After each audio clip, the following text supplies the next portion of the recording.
El conjunto monumental de la Basílica y Convento de San Francisco de Lima, también conocido como San Francisco el Grande o San Francisco de Jesús, se encuentra en el centro histórico de Lima. Esta iglesia, junto con el santuario Nuestra Señora de la Soledad y la Iglesia del Milagro, configura uno de los rincones más acogedores y artísticos de Lima. Ramón Menéndez Pidal, filólogo y erudito español, al respecto comentó: "Es el monumento más grande y más noble que erigiera en estas tierras de prodigio a la conquista". Este conjunto de recintos religiosos es sin duda uno de los más importantes y mejores centros arquitectónicos de la ciudad. También es uno de los más extensos y hermosos legados de la época, consecuentemente convertido en uno de los centros culturales del Perú que genera mayor interés en los visitantes. Los edificios del santuario de Nuestra Señora de la Soledad, de portada neoclásica, el propio convento de San Francisco, de fachada barroca, la capilla del Milagro, de frontis neoclásico, son los que conforman este maravilloso conjunto monumental.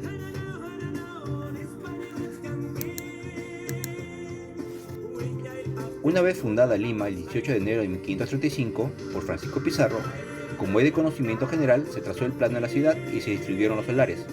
A la orden franciscana de los 12 apóstoles le fue cedido uno de ellos, vecino al de Santo Domingo, sobre el cual Fray Francisco de la Cruz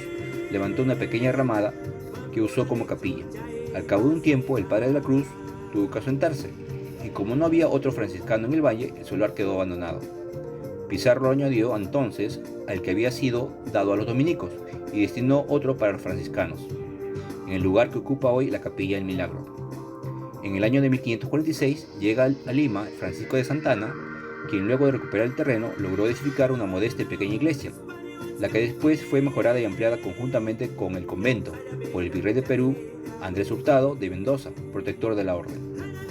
Durante el siglo siguiente, el templo fue objeto de una serie de arreglos y decoraciones que terminaron por convertirlo en una maravilla de arte de la época virreinal.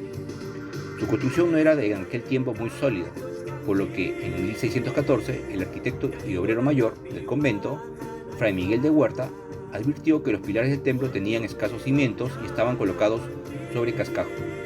El 4 de febrero de 1655 ocurrió el terremoto en Lima que trajo abajo el templo franciscano, destruyendo sus incalculables riquezas artísticas, viniéndose abajo todo el esfuerzo de un siglo.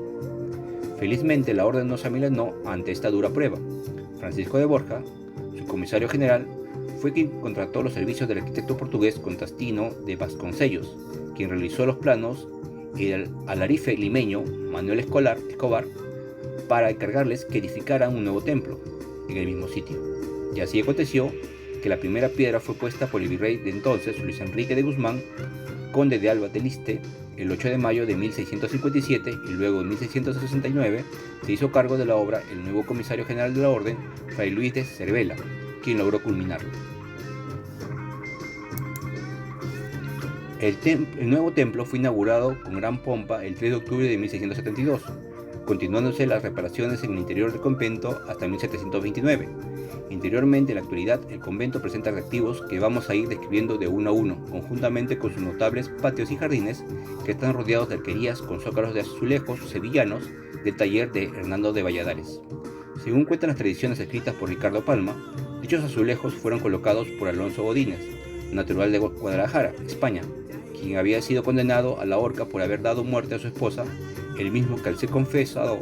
por el guardián de San Francisco, el mismo día de su ejecución le comunicó dicha habilidad.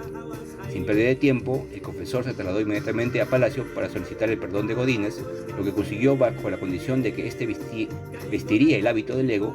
y no pondría nunca más los pies fuera de la puerta del convento. Dichos azulejos sevillanos, traídos directamente de Sevilla, fueron donados por las personas como la famosa Catalina Huanca, quien fuera ahijada de Francisco Pizarro, que fue desde Huancayo a Lima con 50 sémilas cargadas de oro y plata. Por otro lado, la gran cantidad de madera de cedro con que fueron realizadas diferentes obras de arte que presenta el convento fue vendida por Pedro Jiménez Nacho, que era importador de madera, quien como pago recibió, según Palma, un pocillo de chocolate, ya que al saborearlo dejó sobre la mesa los recibos cancelados sin esperar su retribución. La madera fue usada por los artesanos del claustro mayor.